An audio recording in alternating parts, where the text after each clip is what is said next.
Hi, ഇന്നുണ്ടല്ലോ ഞങ്ങൾ മലയാറ്റൂർ മല കയറാൻ പോകാം കേട്ടോ.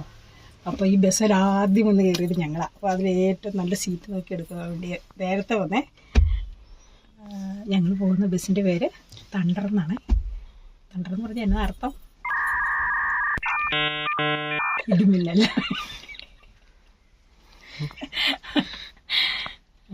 ബാക്കി ആൾക്കാരൊക്കെ വരുന്നതേ ഉള്ളൂ കേട്ടോ. എല്ലാവരും എത്തി കേട്ടോ, വണ്ടിയിൽ ഒന്ന് കയറി എല്ലാവരും. അപ്പം നമ്മൾ യാത്ര തുടങ്ങി. ഒരു 2-2:30 ആയിട്ടുണ്ട് കേട്ടോ ഇവിടുന്ന് പോകുമ്പോൾ. ഞങ്ങളുടെ പള്ളിയിലെ KCYM പിള്ളേരാണ് ഇത് നടത്തുന്നത്. അതുകൊണ്ട് പിള്ളേരാണ് കേട്ടോ കൂടുതൽ, അമ്മമാർ കുറവാണ്. ഇന്ന് പുതുഞാറായതുകൊണ്ടുണ്ടല്ലോ അവിടുന്ന് പൊൻപണം ഇറക്കുന്ന ദിവസമാണേ. അതുകൊണ്ട് റോഡിൻ്റെ അങ്ങേ സൈഡും ഇങ്ങേ സൈഡും എല്ലാ ആൾക്കാരും ഇങ്ങനെ വന്ന് നോക്കി നിൽക്കുക ഇത് വരുന്നത് കാണാൻ വേണ്ടിയേ. നമ്മളിപ്പോൾ ഉണ്ടല്ലോ മലയാറ്റൂർ അടിവാരത്ത് എത്തിയിട്ടുണ്ട് കേട്ടോ. അപ്പം എല്ലാവരും ഇവിടെ വന്നതേ എല്ലാവരും ചായ കുടിക്കാനായിട്ട് നിൽക്കുവാണേ. പിന്നെ പൊൻപണം ഇറക്കുന്നുണ്ട്, അതിൻ്റെ ആ ഒച്ചയാണ് കേൾക്കുന്നത് കേട്ടോ. നമുക്ക് അവിടെ ഒന്ന് പോയി കാണണമെന്നുണ്ടായിരുന്നു, സമയമുണ്ടെങ്കിൽ പോകാം കേട്ടോ.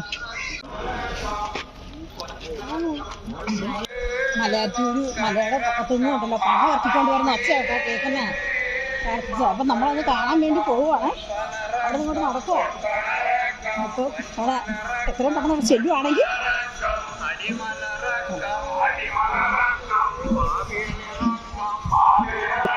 അപ്പം നമ്മൾ ഓടി ഈ വഴിയുടെ സൈഡിൽ വന്ന് നിൽക്കുക കേട്ടോ. ഈ റോഡിൽ കൂടെയാണ് ഈ പൊൻപണമായിട്ട് ഇറങ്ങി വരുന്നത്. അപ്പോൾ അത് കാണാനായിട്ട് എല്ലാവരും ഇവിടെ വന്ന് നിൽക്കുകയാണ്. അപ്പോൾ കണ്ടോ ആ പ്രദക്ഷിണത്തിൻ്റെ മുന്നിൽ ചെണ്ടകൊട്ടുകാരുണ്ട്. അത് കഴിഞ്ഞ് കണ്ടോ 3 മുട്ടനാടിനെയാണ് നിർത്തിക്കുന്നത്. അതിൻ്റെ പുറകിലായിട്ട് കണ്ടോ അച്ഛന്മാർ നിൽപ്പുണ്ട്. അതിൻ്റെ പുറകിലായിട്ടാണ് ഇങ്ങനെ ജനങ്ങളെല്ലാവരും ഈ നേർച്ച ഇത് നോയമ്പെടുത്ത് വന്ന് നേർച്ച എടുക്കുന്ന ആൾക്കാരൊക്കെ ഉണ്ട് കേട്ടോ ദൂരെ നിന്നൊക്കെ. അപ്പം മലയുടെ മുകളിൽ കുരിശു മുകളിലുണ്ടല്ലോ എല്ലാവരും നേർച്ച ഇടില്ല. ആ നേർച്ച പൈസ എല്ലാം കൂടെ ചെറിയ കിഴികളാക്കി ഇങ്ങനെ നമ്പരൊക്കെ അടിച്ച് അതവിടെ വിൽക്കും. അപ്പോൾ എല്ലാവരും ഇതെടുക്കാൻ വേണ്ടി തന്നെ ആൾക്കാർ വരുന്നവരുണ്ട് കേട്ടോ മുകളിൽ ഈ പണം ഇറക്കാനായിട്ട്. അത് വലിയൊരു നേർച്ചയാണ് അവിടുത്തെ. അപ്പോൾ ഒത്തിരി പേരുണ്ട്. അന്ന് ഒരു ഇന്ന ആൾക്കാർ അവിടെ നിന്ന് ഇങ്ങനെ ഈ പൈസയും ചുമന്നുകൊണ്ട് പ്രാർത്ഥിച്ച് താഴത്തെ പള്ളിയിലേക്ക് കൊണ്ടുപോകണത്. അതിനാണ് നമ്മൾ പൊൻപണം ഇറക്കുക എന്ന് പറയുന്നത്. ഒരു 10-15 മിനിറ്റ് നേരം നിന്ന് കാണാനുള്ള ആൾക്കാരുണ്ട് കേട്ടോ. ഈ റോഡ് നിരന്ന് പോവുക. ഈ പൈസ നല്ല രസമുണ്ട് കാണാം കേട്ടോ. അങ്ങനെ ഒരു 15 മിനിറ്റോളം ആൾക്കാരിങ്ങനെ പോകുന്നത് ഞങ്ങൾ കണ്ടുകൊണ്ട് അവിടെ നിന്ന്. അത് ഇവർ ഇറങ്ങിക്കഴിഞ്ഞാൽ കേട്ടോ ഞങ്ങൾ മല കയറാൻ തുടങ്ങിയതേ. അവിടുന്ന് നമ്മൾ ഈ കടയിൽ ഒരു കുരിശിൻ്റെ വഴി പുസ്തകം മേടിച്ച് അത് പ്രാർത്ഥിച്ചുകൊണ്ട് പോകാൻ വേണ്ടി. കഴിഞ്ഞ പ്രാവശ്യം നമ്മൾ മല കയറാൻ നേരത്തെ ഒരു വടിയൊന്നും ഇല്ലാതെ പോയിട്ടുണ്ടല്ലോ. ഭയങ്കര ബുദ്ധിമുട്ടായിരുന്നു. അന്ന് ഭയങ്കര മഴയും ഒത്തിരി കഷ്ടപ്പെട്ടു കേട്ടോ. അതുകൊണ്ട് ഞങ്ങൾ ഈ പ്രാവശ്യം ഓർത്ത് ഒരു വടിയൊക്കെ മേടിച്ചുകൊണ്ട് കുത്തി പോകാൻ നോക്കേ. അങ്ങനെയാണെങ്കിൽ കാലിനൊക്കെ ഇച്ചിരി വേദന കുറയുമല്ലോ. പിന്നെ ഈ വടിക്കുണ്ടല്ലോ 100 രൂപയാണ്. മല കയറാൻ വേണ്ടി ഒരു വടിയൊക്കെ മേടിച്ചിട്ടുണ്ട്.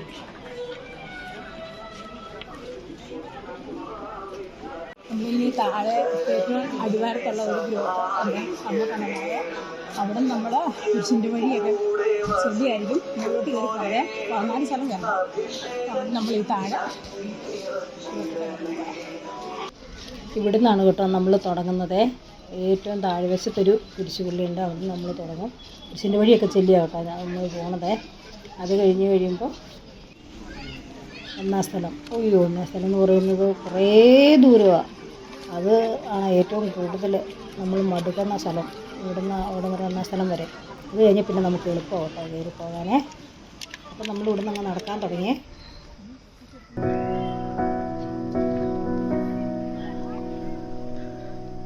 യേശുവേ നിൻ മുൻപിലിതാ കുമ്പിടുന്നു ഞാൻ, എന്നേകുന്നു ചോരയിൽ നീ മുങ്ങുമ്പോഴും എന്നെ ഓർത്തല്ലോ, എൻ ജീവൻ കാത്തല്ലോ.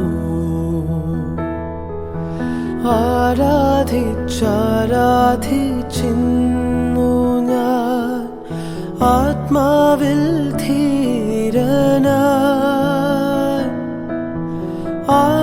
ആകാശം താഴെ വീണാലും നാഥ താണു പോകില്ലെൻ മനം.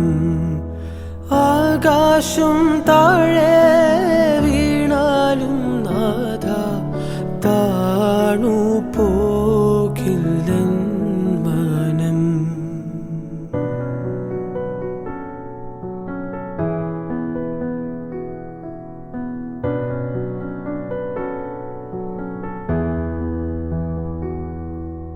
നീ എനിക്കായി അനുവദിക്കും തകർച്ചയിലെന്നെ താങ്ങാൻ പാവനാത്മൻ അനുദിനവും മനക്കരുത്തെനിക്കേകി.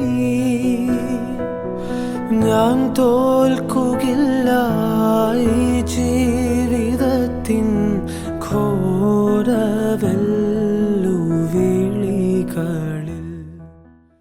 അപ്പോൾ മലയാറ്റൂർ മലയുടെ മുകൾ ഭാഗത്ത് എത്തിയിട്ടോ ഞങ്ങൾ 7 മണിയായി. 4:30 ആയപ്പോൾ വീട്ടിൽ നിന്ന് പോകുന്നതാണ്. 4:30 7:30 അല്ല, വീട്ടിൽ നിന്ന് പോകുന്നത് 2:45 ആയപ്പോൾ ഞങ്ങൾ വീട്ടിൽ നിന്ന് പോകുന്നില്ല. അപ്പം മലയുടെ മുകളിൽ 7 മണിയായപ്പോൾ എത്തി കേട്ടോ. ഇനി ഞങ്ങളിവിടെ എല്ലാം ഒന്ന് ചുറ്റിക്കറങ്ങി കണ്ടിട്ട് ഇത് മഴ തൂളാനുള്ള ചാൻസ് ഉണ്ട്. പൊടിഞ്ഞായിരുന്നു മല, അതുകൊണ്ട് പെട്ടെന്ന് എല്ലാം കൂടെ ഒന്ന് കണ്ടു കേട്ട് മല ഇറങ്ങാൻ നോക്കാം. ഇതാണ് കേട്ടോ ആദ്യം ഇവിടെ ഉണ്ടായിരുന്ന പള്ളിയെ. ഇവിടെ ഒരു ആന വന്ന് കുത്തി, ഇത് കണ്ടോ കൊമ്പും കൊണ്ട് കുത്തിയ പാടുകളെല്ലാം അവിടെയുണ്ട്. പിന്നെ ഈ കട്ടയെല്ലാം അങ്ങോട്ടുള്ളിലേക്ക് ചെരിഞ്ഞ് പോയി. അങ്ങനെയാണ് ആന കുത്തിയ പള്ളിയിൽ നിന്ന് ഇതിന് ഒരു പേരുമുണ്ട്. ഇതാണ് കേട്ടോ ആ പള്ളിയുടെ മുൻവശമേ. ഇതിൻ്റെ താഴ്വശത്ത് ഒരു കിണറുണ്ട് കേട്ടോ. എല്ലാ ആൾക്കാരും ഈ നടയിൽ കൂടെ അങ്ങ് താഴെ പോയി ആ കിണറ്റിൽ നിന്ന് വെള്ളമൊക്കെ കോരിക്കൊണ്ട് വരുവേ. ഞങ്ങൾ മുകളിൽ നിന്ന് ഫോട്ടോ എടുത്തുകൊണ്ട് ഇറങ്ങിപ്പോയില്ല. ഈ പള്ളിയാണ് ഇവിടുത്തെ മെയിൻ പള്ളിയെ. ഇപ്പോൾ നല്ല ലൈറ്റൊക്കെ ഇട്ടുണ്ടോ, നല്ല വലിയൊരു പള്ളിയാണ്. അതിൻ്റെ നേരെ മുൻവശത്തായിട്ട് പൊൻകുരിശുണ്ട്. അവിടെ ഞങ്ങൾ കയറി പ്രാർത്ഥിച്ച് ഇറങ്ങി. ഇനിയുണ്ടല്ലോ നമുക്ക് കാണാനുള്ളത് തോമാശ്ലീഹായുടെ പാദം പതിഞ്ഞിരിക്കുന്ന ഒരു പാറയുണ്ട്. അതാണ് നമുക്ക് കാണേണ്ടത്. പക്ഷേ ഉണ്ടോ ഇതുകൊണ്ട് ഇതിൻ്റെ ക്ലാസ്സിൽ മുഴുവനും ആൾക്കാർ വരുന്നവരൊക്കെ ഈ മെഴുകും കൊണ്ട് എല്ലാവരുടെയും പേരൊക്കെ അതിൽ എഴുതി വെക്കുവേ. പിന്നെ എല്ലാവരും വിശ്രമിക്കാനായിട്ട് കുറച്ച് നേരം ആ പാറകളൊക്കെ കയറി ഇരുന്നു കേട്ടോ. നല്ല കാറ്റൊക്കെ ഉണ്ട്, നല്ല രസമായിരിക്കാനൊക്കെ, നല്ല കാറ്റൊക്കെ കൊണ്ടിരിക്കാൻ നല്ല സുഖമായിരുന്നു അവിടെ. പിന്നെ ഞങ്ങളൊരു 8 മണിയൊക്കെ ആയപ്പോഴത്തേനും താഴേക്ക് ഇറങ്ങി പോകുന്നു കേട്ടോ. മഴയൊക്കെ പെയ്തെങ്കിൽ കഴിഞ്ഞ കൊല്ലം പോയ പോലെ ആവുമല്ലോ എന്ന് ഓർത്ത്. അങ്ങനെ ഞങ്ങൾ താഴെ എത്തി കേട്ടോ. കാലിന് മുട്ടിലെല്ലാം വേദന പിടിച്ചു. പിന്നെ ഉണ്ടല്ലോ ഞങ്ങൾ നേരെ ഇറങ്ങി വന്നു. ഈ KC പിള്ളേരാ ഞങ്ങളെ കൊണ്ടുപോയെന്ന് പറഞ്ഞല്ലോ. അവർ അടിപൊളി ഒരു കറി ഉണ്ടാക്കിയിട്ടുണ്ട് കേട്ടോ, ചിക്കൻ കറി. നല്ലതായിരുന്നു കേട്ടോ. പിള്ളേർ തന്നെ ഉണ്ടാക്കിയതാണ്. ആരുമില്ലായിരുന്നു, വലിയവരായിട്ട് ആരും സഹായിച്ചില്ല. പിള്ളേർ തന്നെ ചിക്കൻ കറിയൊക്കെ വെച്ച് കുറേ പൊറോട്ടയും മേടിച്ചു. പിന്നെ ചപ്പാത്തി, അത് ചപ്പാത്തി വേണ്ടവർക്ക് ചപ്പാത്തി കഴിക്കാം, പൊറോട്ട വേണ്ടവർക്ക് പൊറോട്ട കഴിക്കാം. അങ്ങനെ പിള്ളേർ ഒത്തിരി കഷ്ടപ്പെട്ടു കേട്ടോ. നല്ല ഭംഗിയായിട്ട് ഇത് നടത്താൻ വേണ്ടി നിങ്ങൾ ഒത്തിരി കഷ്ടപ്പെട്ടിട്ടുണ്ട്. ഇതാണ് കേട്ടോ അടിവാരത്തെ പള്ളി. ലൈറ്റൊക്കെ ഇട്ട് നല്ല ഭംഗിയില്ല കാണാൻ. അങ്ങോട്ട് പോയപ്പോൾ ഞങ്ങൾ ഭയങ്കര ഭക്തിപൂർവ്വം ഭക്തിഗാനമൊക്കെ ഇട്ടാണ് വണ്ടിയിൽ പോയത് കേട്ടോ. അന്ന് ചെല്ലുന്നോടം വരെ. പക്ഷെ ഇങ്ങോട്ട് വന്നപ്പോൾ തന്നെ എല്ലാവരുടെ സ്വഭാവമൊക്കെ മാറി. പിന്നെ സിനിമ പാട്ടായി, ഭയങ്കര ഡാൻസും കളിയും തകർപ്പൊക്കെ ആയിരുന്നു പിള്ളേർ ഇവിടെ എത്തുന്നോടം വരെ. അപ്പോൾ നമ്മൾ രാത്രി 1 മണിയായി കേട്ടോ ഇവിടെ വന്നപ്പോഴത്തേനെ. പിന്നെ പിള്ളേർക്കെല്ലാം രാവിലെ ആയിട്ട് ജോലിക്ക് പോകേണ്ടതാണ്. അതുകൊണ്ട് വീഡിയോ ഒന്നും എടുക്കാൻ പറ്റിയില്ല. വേഗം ഉള്ള നേരത്തെ വേഗം വീട്ടിലെത്തുക എന്നുള്ളതായിരുന്നേ ലക്ഷ്യം. അപ്പം നല്ലൊരു ട്രിപ്പായിരുന്നു കേട്ടോ. പിള്ളേരുടെ കൂടെ പോയിട്ട് പിള്ളേരായിരുന്നു കൂടുതൽ, അമ്മമാർ കുറവ്. എന്നാലും നല്ലൊരു ട്രിപ്പായിരുന്നു.